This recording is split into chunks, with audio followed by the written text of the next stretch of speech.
3号，我们走了。稍等，我先走了，拜拜，明天见。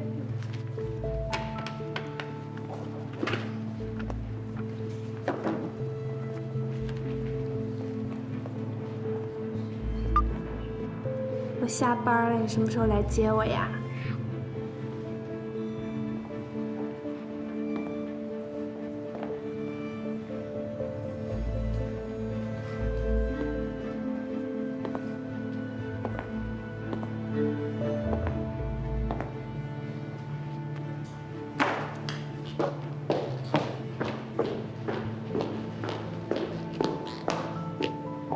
你们到底在搞什么？我们魏总等了一下午，现在天都黑了，什么时候才能见着我们顾总？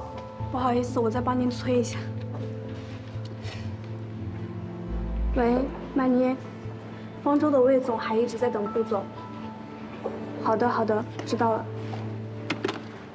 真是不好意思，今天已经没有时间了，顾总已经下班了。下班了？其实本来可以安排的，但是刚刚他临时加了一个比较重要的晚宴。那你早说呀！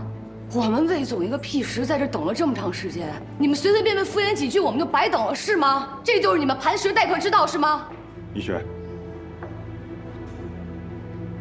不好意思。你欺负人太甚了！什么临时加的晚宴比魏总比方舟还重要？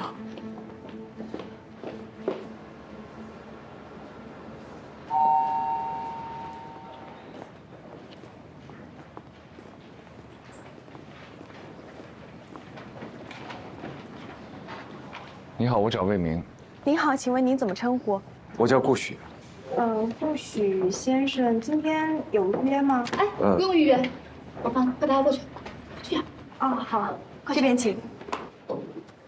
从现在起，你已经不是方舟的员工了。让一下。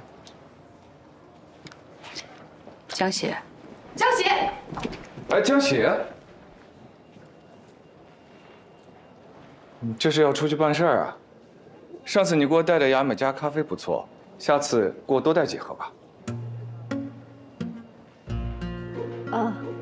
好，办公室在这边，我带您过去。顾总，进来。魏总，顾总来了。顾总，你怎么有时间过来了？我来是想要聊聊 OP One 的，那走，到林总那屋去聊。叫着江喜一起吧，毕竟我们能坐下来聊 OP One，是他一手促成的。那应该的。一雪，叫上江喜。好的。来，顾总，这边，这就是我们产品部。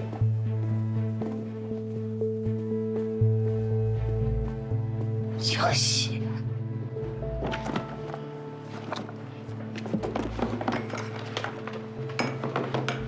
江喜啊，你真要走了？走了。后会有期啊。好客气，好好干。走了。江姐姐，再见。江喜，魏总找你。江喜，干什么？魏总让你过去一趟。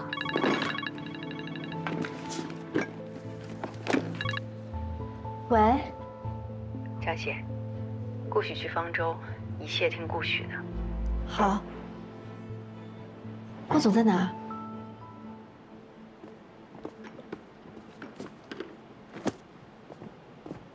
你去年在国外把普柳科技卖掉，我就想啊，你肯定是要回国大展拳脚。果不其然，被我猜中了。顾总，你应该是磐石最年轻的合伙人吧？顾总在我们学校就已经很优秀了。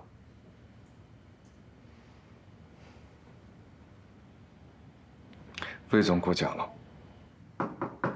进来。魏总，江喜来了。江喜，自己坐。好。米雪，这里没有你的事了，你先出去，记得把门带上。好。江喜，你做事情怎么总是毛毛躁躁的？那顾总今天要来我们方舟，你也不提前打个招呼，你弄得我们一点准备都没有。这个不要紧，他也都是为了业务嘛。其实我们这一次还是做了很多准备的。是啊，如果磐石加上方舟，那就是强强联手啊。顾总，江喜是我一手培养起来的，业务能力非常强。我们产品部别的优点不敢比，论实干，我们肯定是当仁不让的。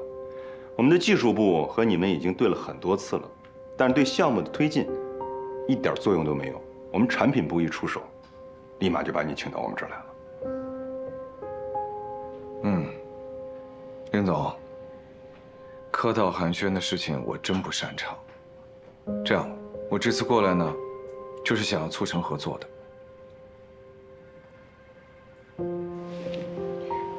真的吗，顾总？没开玩笑吧？你看我像开玩笑的样子吗？想 OP1的话，让江喜来对接合同就可以了。那太好了，我上报董事会走个流程，咱们就可以过合同了。没问题。顾总，合作愉快。合作愉快。你部门这江喜到底什么来头？居然能搬动磐石的顾许亲自上公司谈合作，这一下把总价砍下来这么多。林总，你还不知道吧？就这样的业务骨干，差一点离开我们方舟。为什么？之前爆料冯凯的事儿，你还记得吧？啊，他干的。冯凯性骚扰他在先，他呢就是一时冲动，本来 HR 那边是坚决要让他离职的。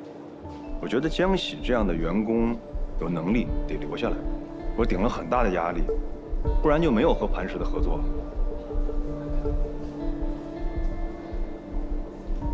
有意思。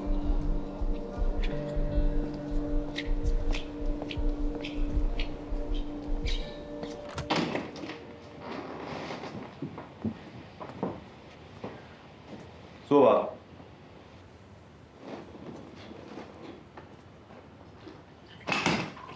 跟磐石的合作汇报起来，就说是我谈成的。我跟顾许是校友，谈成合作也是顺理成章，免得费口舌。你觉得呢？合作都谈得差不多了，至于是谁拉来的项目不重要。你跟顾许是怎么认识的？魏总，这好像不太属于我汇报工作的范畴吧？果然，搞定男人才是你最擅长的事情。我擅长的事情还有很多，魏总可以慢慢体会一下。你总归在我手底下做事儿，我们见面的机会还很多。好好干，等我升了 VP， 少不了你的好处。魏总，总是喜欢把自己的理想跟员工绑在一起，这不叫绑定，这叫绑架。另外 ，VP 的任命还没有尘埃落地。虽然你有磐石这张牌，但是我才是打牌的人。至于这个牌能不能打出去，打出去之后会有什么样的效果，都还是未知。您说对吧？你说的对，以后在工作上有什么不如意的地方，尽管跟我讲。老规矩，我会替你摆平。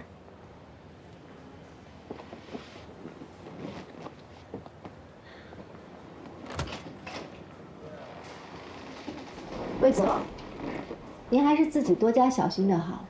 我的事，不用你担心。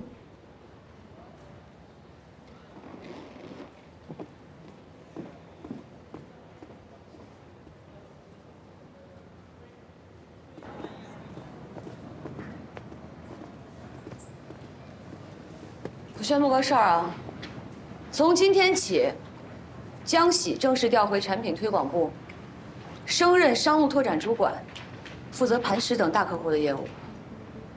江喜回来了。米雪，我之前的工位被新来的同事占了，我坐哪儿？你坐我这儿。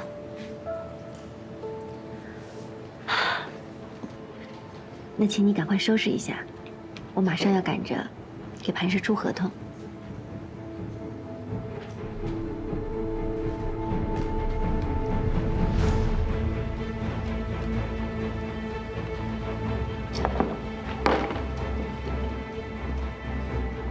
另外，麻烦你把我离职的合同还给我。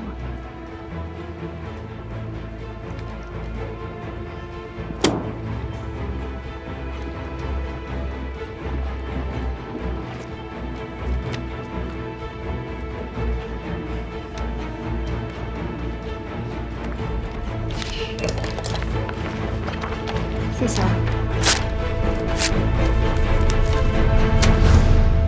林双，你今天是没有看见，那个魏明还有我们办公室那个势利眼米雪当众被打脸，我还要忍着不笑，我都快憋出内伤了。他们俩的脸都被打烂了吧？他们两个也是个人才，当众表演变脸绝技，那个脸色啊，晴雨之间无缝切换，简直可以给他们颁一个奥斯卡奖。林双，谢谢你。我第一次在方舟挺直了腰杆子，第一次没有靠妥协，没有靠示弱。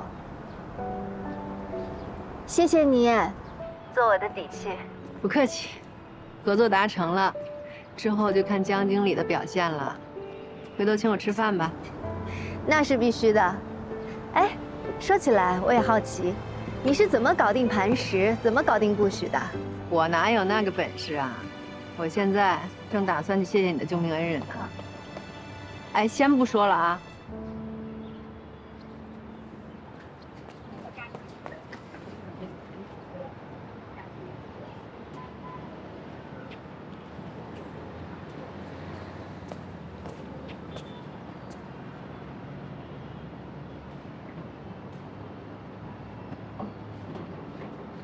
你在这干什么？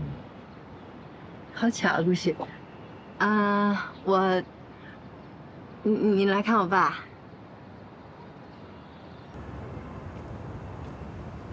林老师拜托我的事情已经做到了，所以我过来跟林老师说一声。老师跟师母年纪都大了，尤其是林老师，刚从医院出来，又得忙里忙外买菜做饭，又得大人情说好话。以后这种事情，你就直接告诉我，别再麻烦他们了。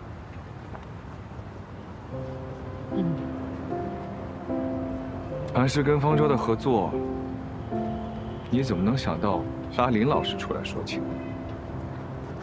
真亏你想得出来。磐石和方舟，那是国内首屈一指的2大互联网巨头，他们的合作，怎么可能是我爸一个退休教师促成的？我虽然当了几年的家庭主妇，疏于业务，但是这点常识还是有的。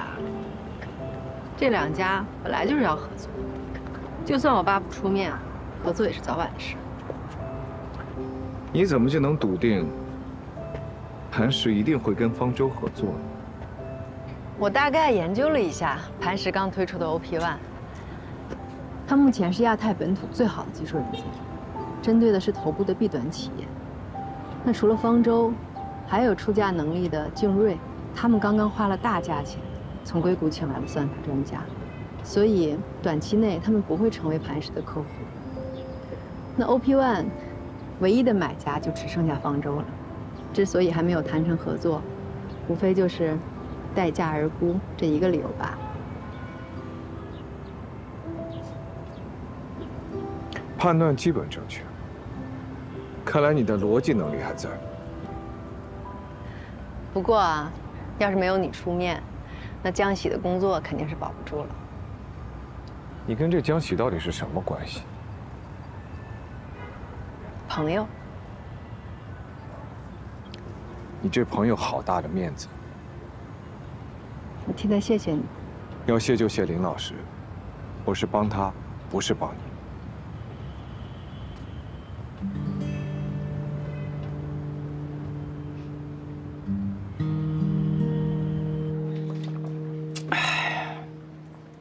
不是我怎么看，这江喜也不像是高攀顾许的样子。啊？那你把他想简单了。哎，这江喜是谁啊？她可是我们方舟出了名的花边新闻女王。这男主角前有冯凯，后有魏总。哎，说不定磐石的那个顾雪早被拿下了。相貌好，有时候也能成为职场门面担当，而且学历和工作能力都能后期提升嘛。哎，好一个技能捕捉呀！我觉得你俩刚刚说那个话有点过分了。江喜拉来磐石，年底大家 KPI 都好看，不领情就算了，干嘛嚼人舌根呢？不是，我是开玩笑，你干嘛当真了？开个玩笑啊。没事儿，我不介意。哎呀，下班了，开溜！累死我了。哎，各位，等一下，一会儿呢，一起去新开的米其林3星吃饭吧，我请客，包厢我已经订好了。另外，我从国外订的红酒和生蚝已经空运到机场了。林月，一会儿打车去取一下。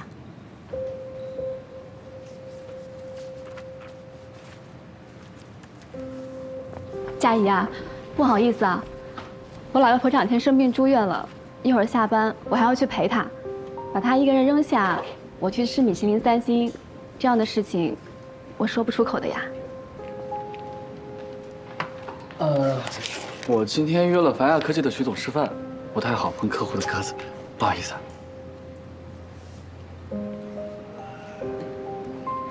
别看我，我还在赶磐石的合同呢。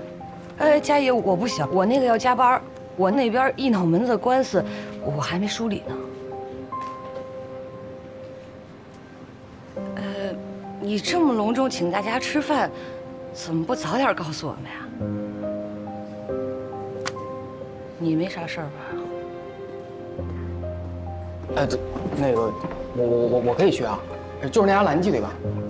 听说招牌是港式烧鹅，哎，这我老早就想去了，要不既然大家都没空，那今天就算了吧。聚餐的事，当我没说过。哎，你下班。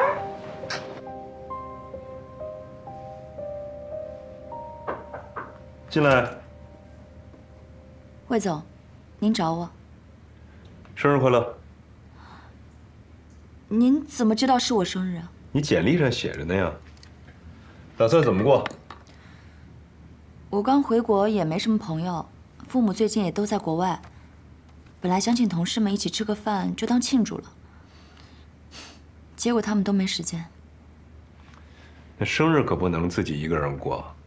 作为你的上司，我请你吃顿饭，好像是过了点啊。但是买个甜品祝福一下，应该还可以。走。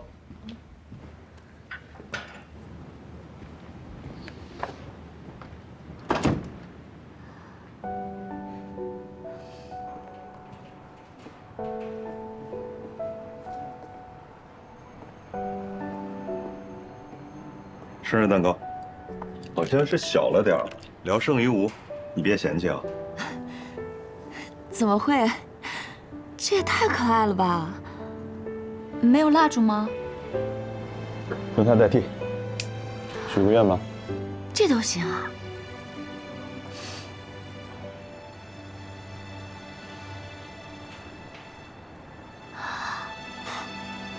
生日快乐！谢谢。我一看到这个小蛋糕，我就想起了那个时候我在海外工作那几年，好像也是一家这么大的便利店吧。那蛋糕比这个还小，特别的凄凉。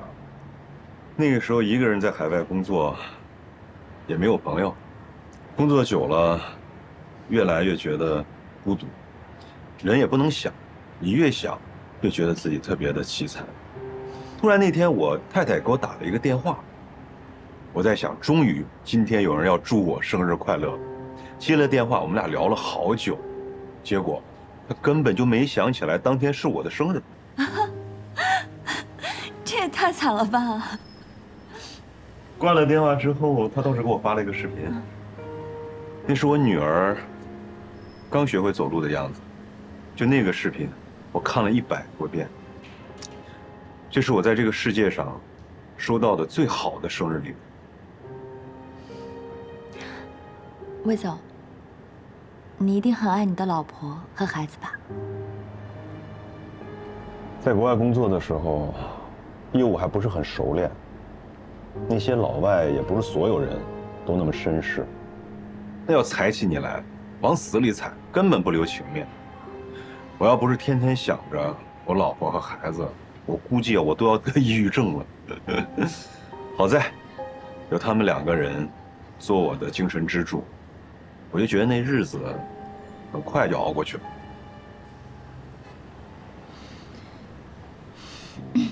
哎，今天是我生日，被你强塞了一嘴狗粮，忍到吗？你还是单身啊？嗯。回国之前，把男友变成了前男友。他是我爸一个朋友家的孩子，典型的富二代，当然，跟我们家比还是差了一点。他除了天天跟个哈巴狗似的在我面前花式讨好之外，简直一无所长。其实我知道他看中的不是我，而是我爸手头的那点资源。我最瞧不起这种人了，所以我就果断把他踹了。不过从小到大，我身边的男人基本都是这个德行。怪就怪我有个有钱有势的老爹。我觉得你这是典型的凡尔赛啊！有吗？我说的都是真的呀。魏总，我是真的很羡慕你和你老婆，一起努力，一起奋斗，白手起家，就算是吃了很多苦，日后回想起来，也都是甜的吧？你也没什么好羡慕，你一定会找到一个爱你的、值得你为他付出的男人。嗯，吃吧。这是我过得最有意义的一个生日。那得拍张照纪念一下。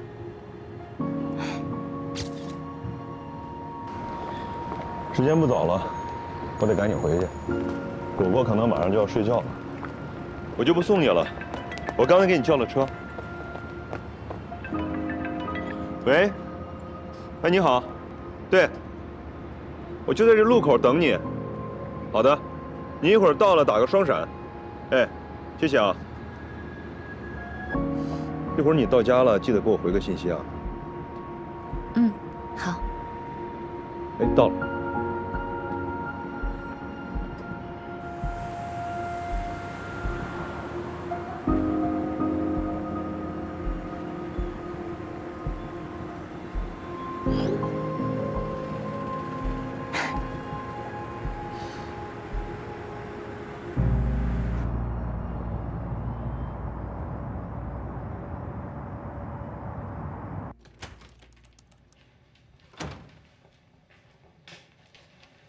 果果睡了。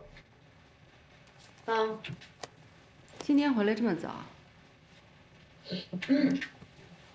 今天应酬简单，工作结束了就提前回来了。我听说同事们在江大厅讲座的时候碰见你了。是啊。家里面这么多事儿，你还有时间去听讲座啊？我打算重新把专业捡起来了。咱们之前不是说好了吗？等果果大一点，我就重新回去上班。那这件事情我得劝你慎重。首先，我不反对你出去工作，我是怕你太辛苦，在外面受了打击，心里面会失落。我不怕打击，也不怕失落，相反，重新开始学习之后，我更有成就感。那你的意思是，你之前在家里照顾我跟果果就没有成就感了？要以家庭为重，摆正自己的位置。那我的位置是什么？我的位置就是每天坐在这里等你回家，然后照顾你的衣食住行吗？我为这个家已经付出的够多了。魏明的太太，果果的妈妈，现在我想要做自己了。你没有结婚的时候，你可以做自己，但当你进入到了家庭，这就意味着你必须承担起家庭的责任和履行你作为太太、作为母亲的义务。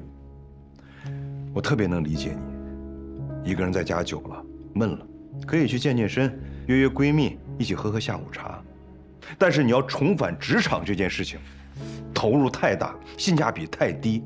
你要追求自我价值，就不顾及到家人的感受吗？果果前2天差点走丢，没忘吧？那你为了做自己就牺牲掉家人，这不叫追求自我价值，这叫自私。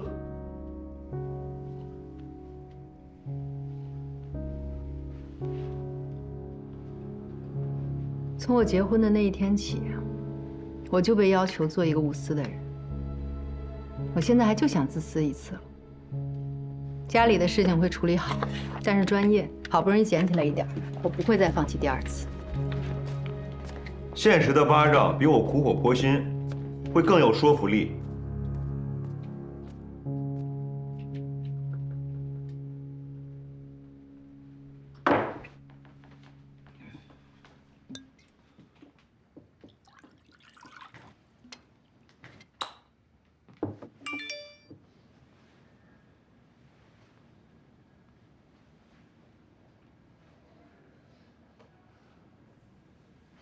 这是我经历的最简单的生日，但我会记得一辈子。很荣幸成为你记忆中的一部分。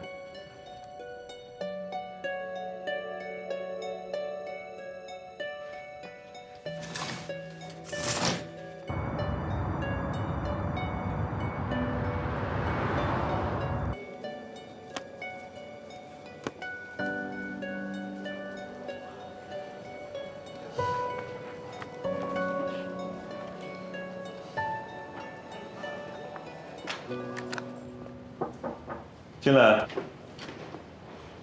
魏总，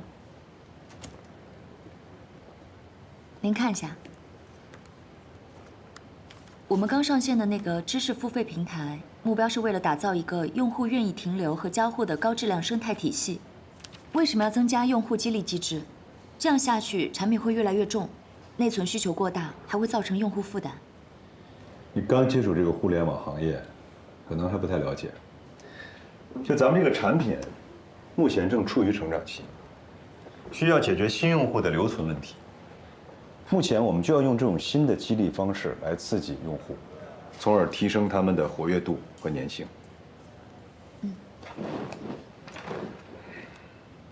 那激励机制有不同类别，我们如何判断应该选择哪种？这个事情啊，你就想，请进。魏总。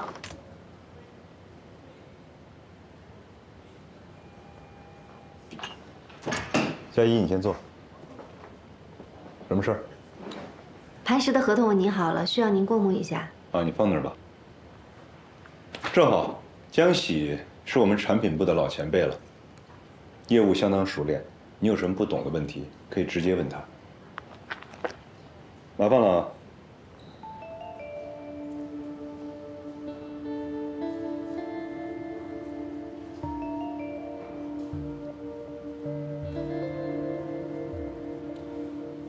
可设置群内激励、成就达成、粉丝积累、活跃榜上榜等活动。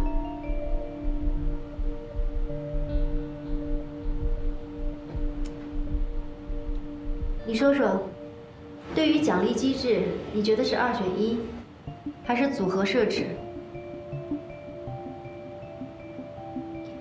既然没心思专心听讲，就别装着勤学好问了。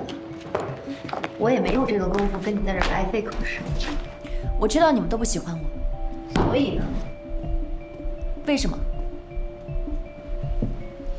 这还用问吗？你看看，坐在外面的那些人，他们哪一个是平白无故的坐在这里？有的是靠真本事，有的是靠小聪明，但归根结底，大家都是各凭本事。只有你靠的是投胎。我是大股东的女儿没错，但凭我的履历，进方舟绰绰有余。那还不是因为有你爸给你撑腰？就你这得罪人的个性，就算进了方舟，早就被人弄死了。你知道我们职场上最讨厌哪种人吗？就是你这种拿着免死金牌，各种颐指气使，赶不走还得哄着的姑奶奶。惹不起你，躲着你还不行吗？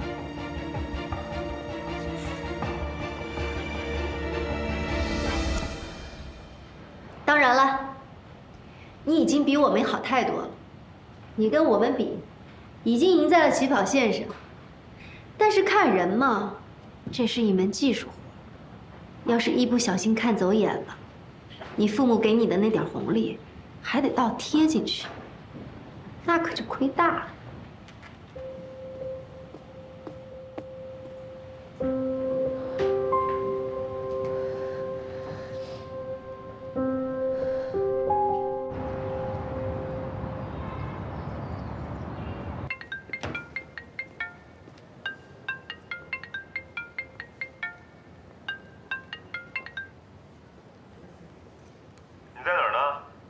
健身房。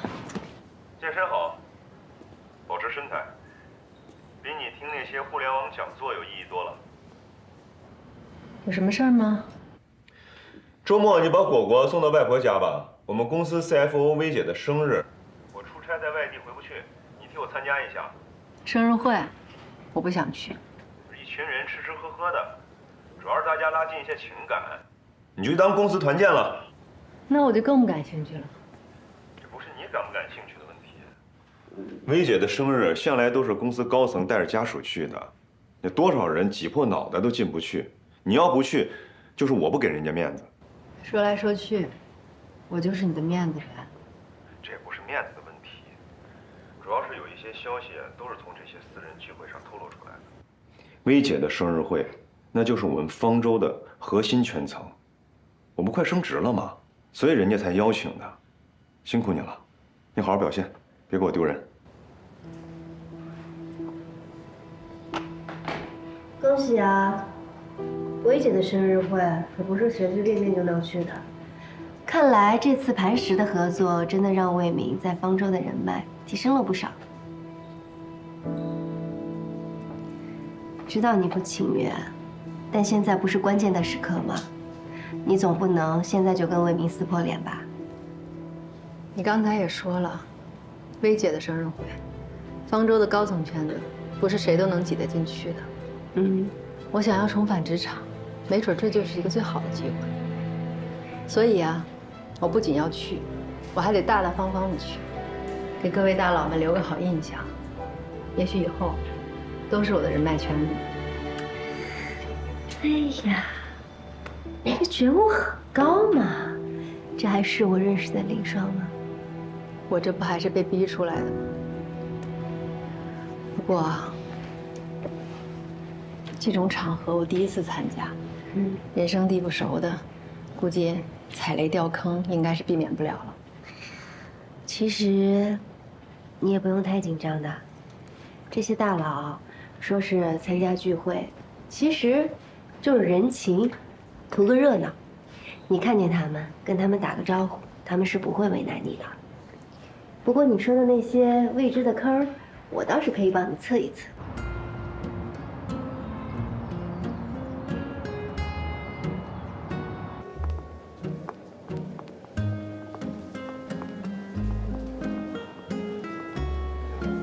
在方舟，大大小小的总裁、副总裁、高管，加起来怎么也有30-40号人。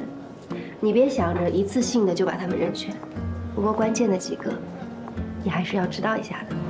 李月，方舟移动互联网事业群总裁，是个关系活跃分子，在公司地位不一般。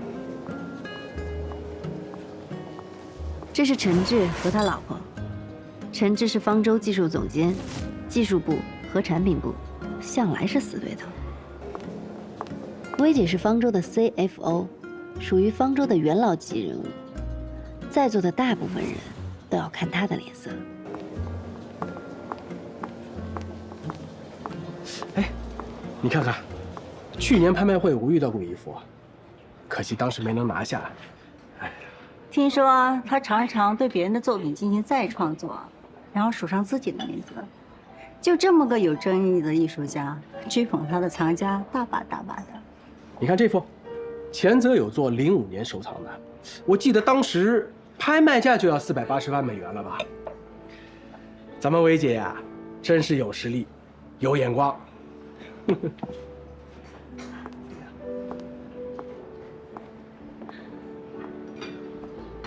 来敬薇姐吧，啊，薇姐，你茶代表。魏明太太吧，这魏总没告诉你时间吗？你来晚了，我们都在这儿聊了好一会儿了。不好意思啊，地方不熟，多绕了几圈，确实是来晚了。大家都到齐了吗？今天的计划呢是晚饭之前运动运动，不过不勉强大家，我自己先去换件衣服啊。走吧。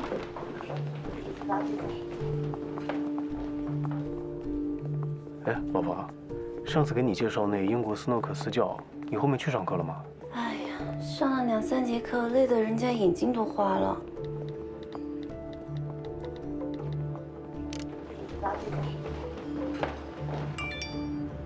什么情况？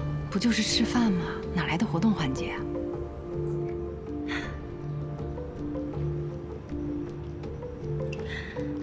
兵来将挡，水来土掩，不怕他们。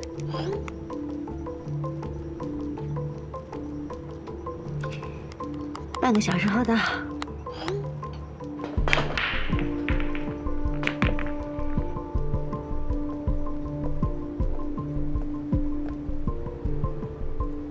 魏太太，你怎么没换打球的衣服啊？第一次来，没准备。斯诺克这个东西啊，对技巧要求是很高的，第一次都是上不了手的。是的呀，我们也是跟着薇姐练了好久的。魏太，你准备不准备都是一样的，你呢就站在旁边看看就好了。规则很复杂的，你一时半会儿也弄不清楚。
好球啊，薇姐！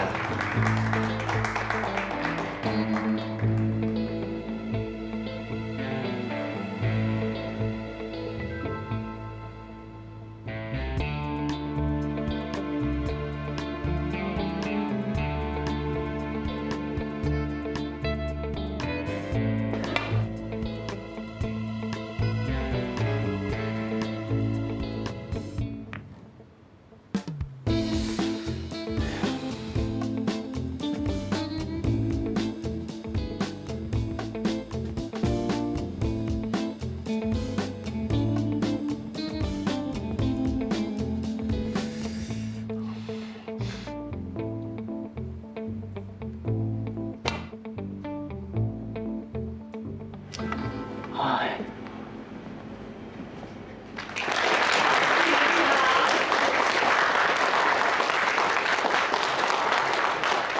这么难的斯洛克，怕是奥沙利文来了也要为难3分的。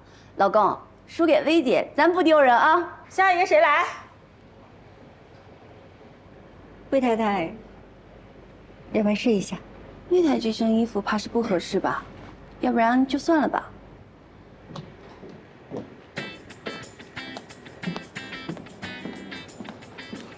魏总，哎，怎么才来啊？我来给魏总太太送衣服的。哦，魏太太，魏总让我提醒你，出门别那么粗心，少带一件衣服都不知道。给。啊，知道了，谢谢啊。魏太，现在有衣服了，要不要跟魏姐打一局啊？好啊。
都是运气。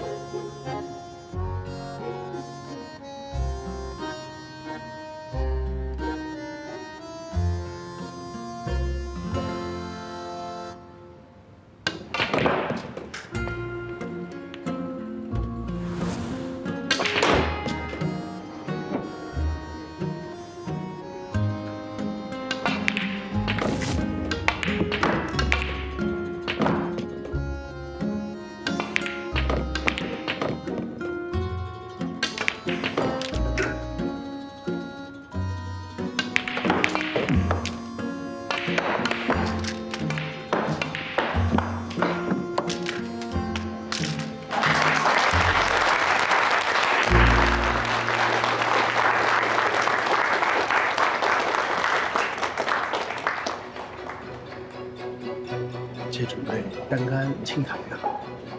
长台进攻哪有这么容易啊？准确率多低啊！是我的话呀，肯定搏一搏。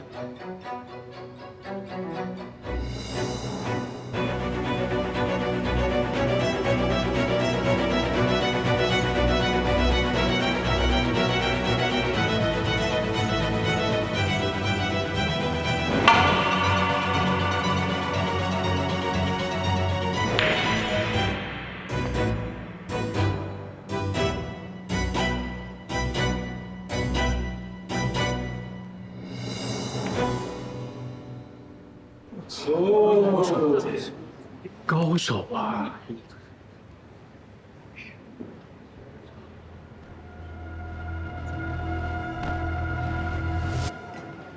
给我一杯水，谢谢。哎，好的。魏太太，菲姐，给你。你刚才真的好棒啊！您叫我林双就好了。你是在哪儿学的斯诺克？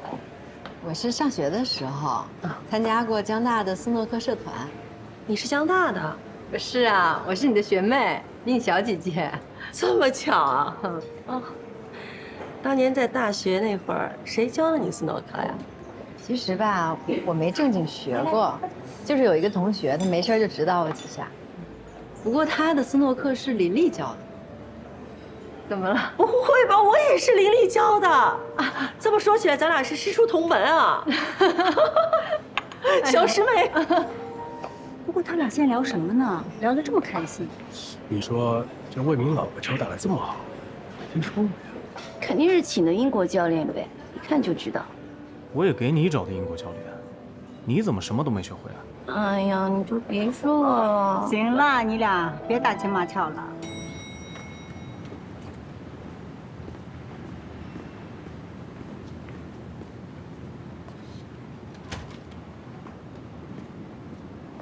回来了，今天怎么样？你简直给我挖了个大坑。不至于吧？不就一起吃个饭吗？至于你心怎么去？我不有重要客户呢吗？这身衣服没见你穿过呀，什么时候买的？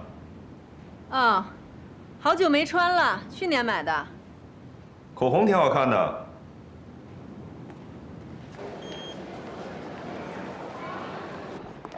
魏总早。早上好。早上好。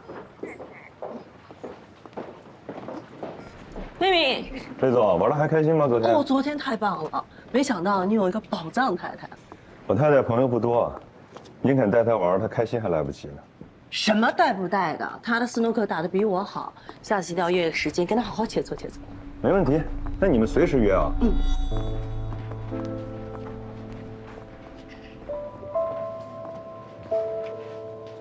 要不是啊，你提前帮我排雷，还临时赶来救场，我现在应该已经社死了。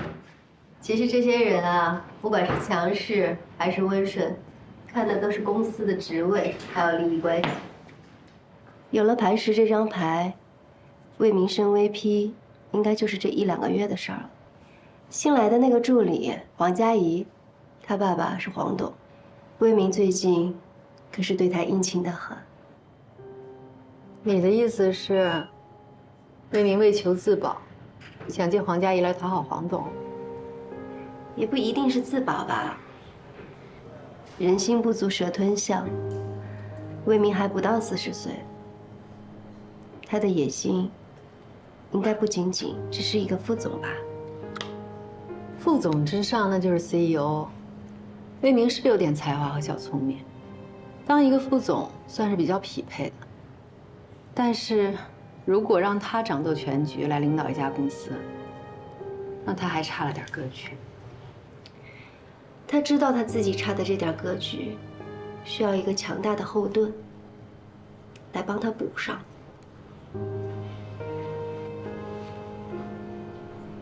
他想让黄董来当这个后盾。魏明的能力嘛，是有一些小天赋，但是论起对付女人，他可是天下第一。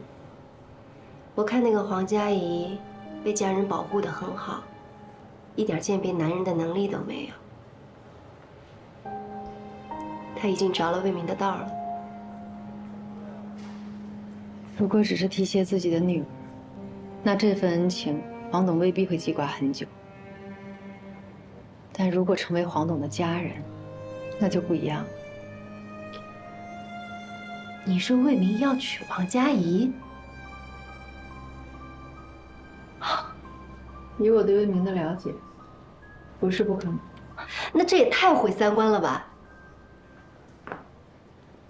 不管怎么样，找工作的事情呢，还是得抓紧。对了，魏明的工资还有奖金都是公开的，再加上我知道的分红和绩效，我估算出了他大致的年收入。另外，他这个人喜欢搞小动作，回扣也没少拿。我知道的全部都在里面。谢谢，这次帮了我大忙了。思义说，在财产分割当中，对方一定会想方设法的降低你分得财产的比例。但是如果我能了解他全部的收入状况，把能分的蛋糕尽量做大，这也算是变相的多分了一些财产。该是你的，咱们1分都不能让。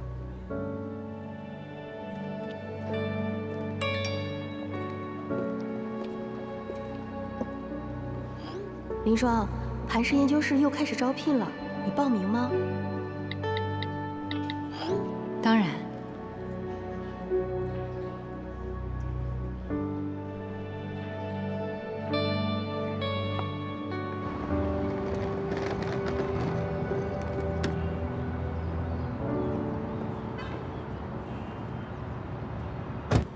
魏总，跟您确认一下，咱们是去 T2对吧？对。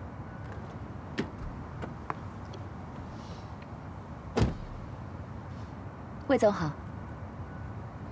云博呢？公司不是派他跟我一起出差吗？明博突然有点急事，脱不开身，所以公司就派我去了。师傅，出发。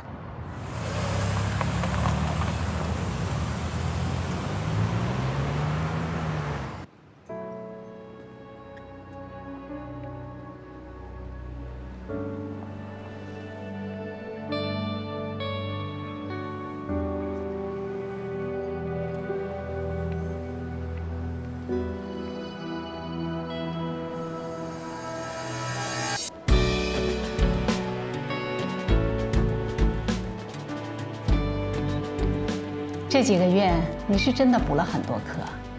这么短的时间，除了 Python 语言的熟练掌握，还补上了之前深度学习推荐系统的短板，还研究了 Tyson RT， 实践项目也做了不少。看来你确实下了不少苦功夫。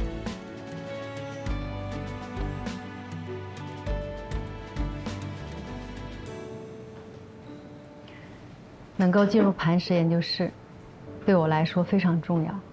希望各位能再给我一次机会。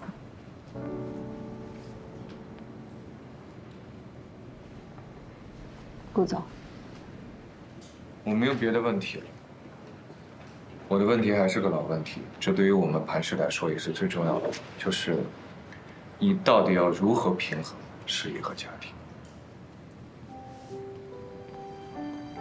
顾总说的没错，所谓的平衡其实根本不存在。它无非是取舍和牺牲。但是在认定这个事实之前，我想先明确一点：家庭是一家人，取舍和牺牲绝不是靠女性一个人来完成。所有的家庭成员，甚至包括孩子，都必须承担起这个责任。当所有的家庭成员都承担起了责任，并开始发挥作用的时候，那么这个取舍和牺牲，才能最大程度地减少不必要的消耗。尽量让所有人都满意，也可以看作是达到了某种平衡。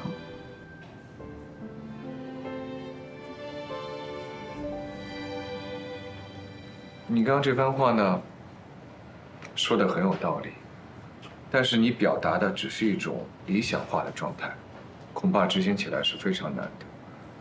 而且，程序员是高强度的工作，即便是大学刚毕业的年轻的员工，也有时候可能会感到力不从心。所以你到底拿什么来证明你能够胜任？我想让大家看一个表格。我的一天是从早上6点开始的，洗漱、更衣。6点20，我准备早餐，叫家人起床。7点15送孩子去幼儿园。8点菜场买菜。8点40回到家里，收拾餐桌，整理衣服，还要处理一些缴费和外出事宜。一边我还要用手机听课。12点钟，我会利用午餐的时间下单一些生活必需品。12点半午餐结束，我为晚餐做准备。3点我会去幼儿园接孩子，直接送到特长班，督促他语数外以及画画还有围棋等技能的学习。5点钟回到家做饭，6点钟吃晚餐。7点半我给孩子洗漱哄他睡觉。9点钟我再重新收拾一遍房间，为第2天早餐做准备。10点我可以继续学习2个小时。12点我自己洗漱睡觉。这只是我过去几年里最普普通通的一天。如果遇上老人、孩子生病，家里突然来亲戚，那这张表格还会复杂很多。另外，除了时间管理，几年的主妇生活也让我对于财务统计、家里人的心理疏导以及各方面的协调能力都有了很大的进步。我想，我的工作强度和复杂度，对比一个初级程序员的工作需求，应该是绰绰有余。你在之前的面试和笔试中，分数排名是最高的，所以看得出啊，你的 Spark 以及机器学习方面的工程能力是非常的扎实的。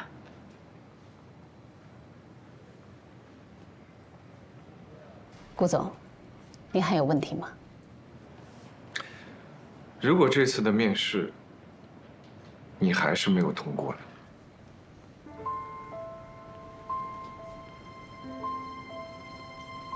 我一开始出来找工作，其实动机非常单纯，就是想赚点工资。选择做程序员也是因为老本行好上手。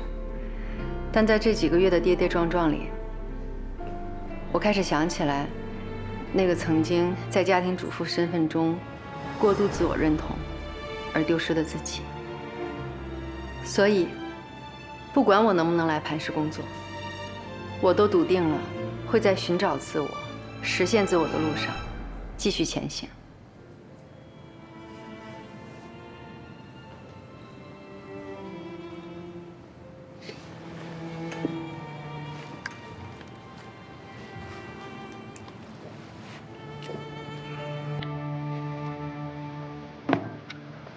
恭喜你，加入磐石研究室。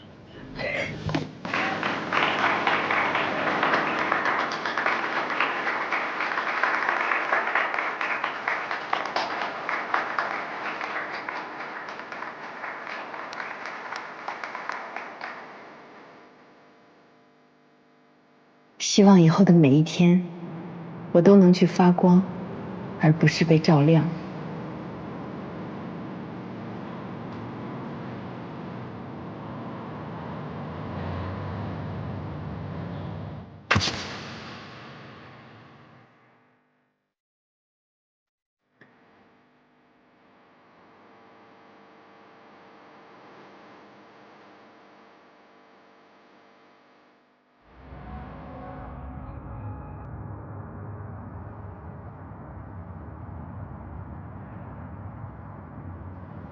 江海，明天我就要去磐石上班了。刚开始上班呢，我估计会有点忙，会有一段时间的适应期。所以，我跟我们小区的邓阿姨已经商量好了，以后我下班晚，她会帮我接小苹果。这段时间谢谢你了。没事儿。恭喜你啊，林双姐。可这样一来，我以后是不是就不能每天见到你了？啊，我的意思是，你要是下班晚，路上不安全，我可以去接你。不用，我现在自己开车很方便的。你帮我照顾小苹果，我已经很不好意思了。其实我吧，有的时候就是想每天能听一听你说话的声音，见你一面吧。哪怕隔得远远的看着也好，我没有别的意思了，我也不是想去骚扰你。江海，我真的只拿你当普通朋友，也希望你可以尊重我们作为普通朋友的界限。我知道的。哎，当然了，果果交代的任务，妈妈能不完成吗？跟小朋友们分一下。吃糖了。哦，谢谢。林双姐，还是拿我当小孩子呢。那你就拿出点大人的样子来嘛。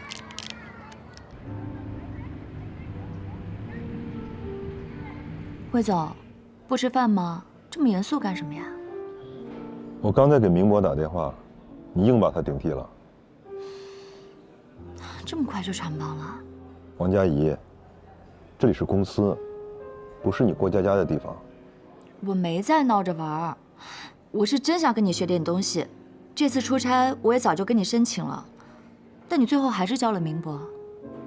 我之所以选择明博有2个原因：一，他工作经验比你丰富；二，我们出差办事儿难免要喝酒应酬、加班晚归，他一个男人跟着我比你方便。原来魏总也会搞职场性别歧视。我没有搞职场性别歧视，我只是……所以，不是我做不好，而是你担心我做不好。我会用实际行动向你证明，你的担心绝对是多余的。再说了，你现在没什么备选方案了，我们还是抓紧聊聊项目吧。冒名顶替的账，我回公司再跟你算。先吃饭。我们这次来，主要是要磕江南几个老牌企业。你回去也查查资料，好好做做功课。还有，要跑几家公司、几个地方，所有的路线、车都提前安排好。好的。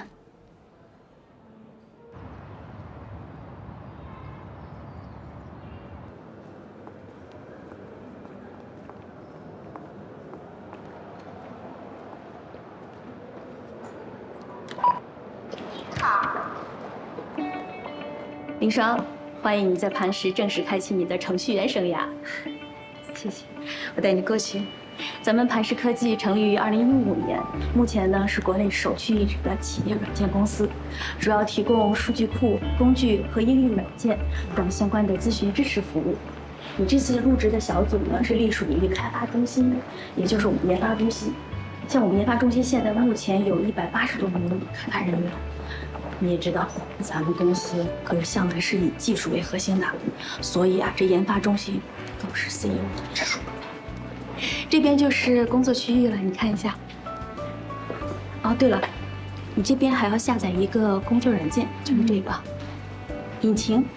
引擎呢是咱们磐石内部的协作合作系统，像日常的工作沟通以及请假调休之类的，一切跟工作有关的事情，基本上都是可以在引擎上解决的。哎，你可以选几个位置啊？哦，就是这边绿色都可以选。那我就选这个吧。挺好的，可以。那我带你过去。就是这里。好，我那边还有事情忙，到时候有什么事儿找我啊。加油！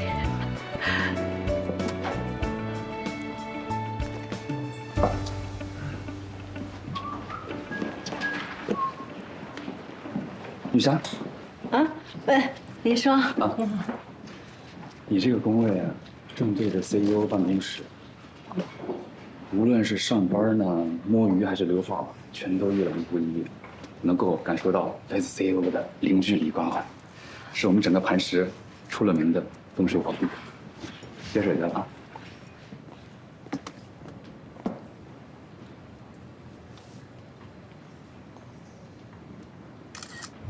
下周的产品需求会，所有的流程已经同步到你们电脑上了，自己看一看啊，完全根据这个规章制度走。各部门你们稍微协调一下，好吧？哎，听清楚了啊！散会。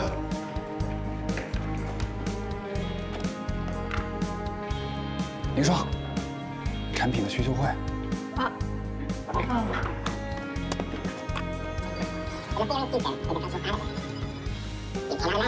语速这么快，能听清啊？提高获取信息的效率嘛，多听听就习惯了。散会。太能说了。神。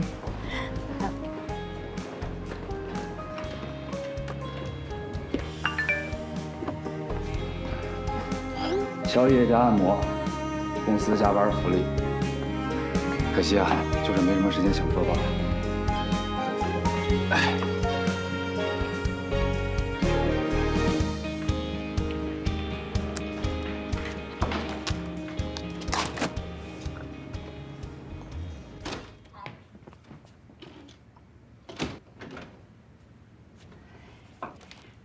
不好意思啊，邓阿姨。没事，睡熟了。啊，我去了啊，我送你。好，那你注意安全，谢谢啊。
没事。谢谢谢谢。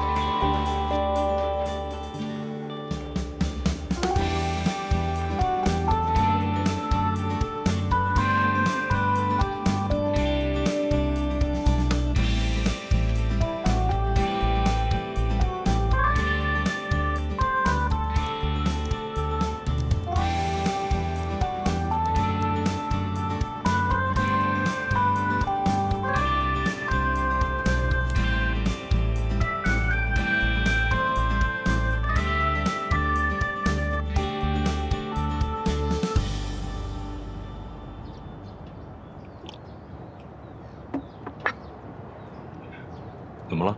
有什么问题吗？没有问题。今天可能要辛苦了，我们得连夜修改方案。魏总，我看那个客户根本就没想诚心跟我们合作，改方案根本就是个借口。我们这次来的任务，就是要把不可能变成可能。方舟的实力摆在那里，市面上那么多客户，咱们换个更好搞的不行吗？就没有好搞的客户。佳怡，你是千金大小姐，从小到大一帆风顺，没吃过苦，你可能一时半会儿很难了解打工人的生活。没关系，越是难做的事情，做成了越有成就感。不信你试试。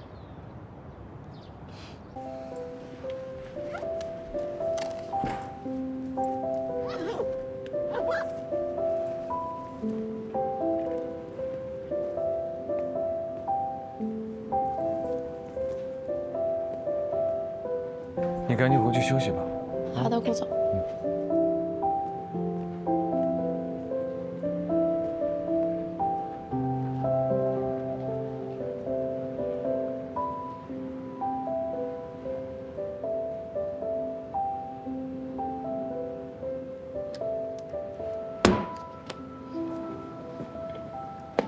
哎呀，还没写完呢。我已经给你保存好了，困了就回家睡觉，别在公司浪费电。证件你也要管，听个课你也要安排。你这个 CEO 是不是有点太操心了？我去江大听课的事是你安排的吧？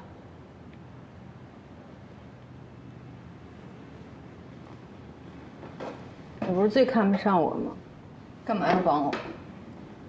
我帮你是2个原因：一，你是林老师的女儿，林老师对我的恩情无以为报，所以我只能从你这儿借花献佛；二，倒是我个人原因。其实我之所以成为今天的顾许，在某种程度上，是得益于你。因为我。你是我在大学生涯里一直想要超越，却偏偏怎么也超不过的那个对手。整整7年，我都活在你的阴影里边。你知道吗？我为了超越你，到美国留学，每天都泡在图书馆和实验室里。创业之后，更是把办公室当成了家。我用了2年的时间，就把创业公司做成了业内独角兽。就连我接受磐石的 offer 回到国内，有一大半的原因，是想要重新跟你一较高下。现在你呢？我设想过无数种我们重逢的可能性，唯独没有想到过眼前这种。武侠小说你看过吧？什么意思？我拼尽了全力练成盖世武功，就是想要和你重新一较高下。现在孤独求败的心情，我倒是体会到了。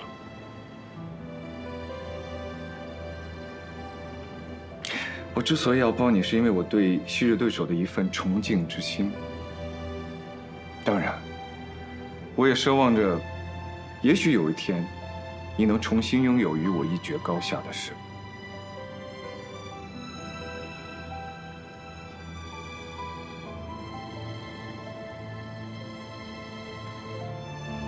谢谢。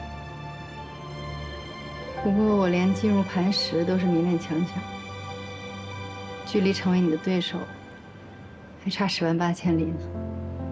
我估计你这个愿望应该是很难实现。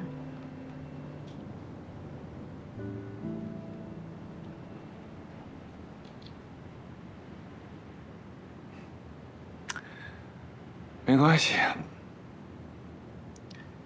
有得必有失嘛，也好。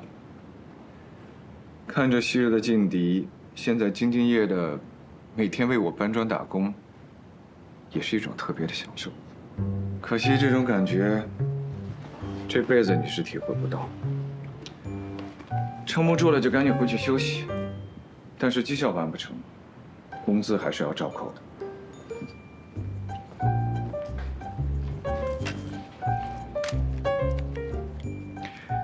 你这准头一向不行啊，赶紧回去休息吧，别熬夜了，毕竟年纪摆在这。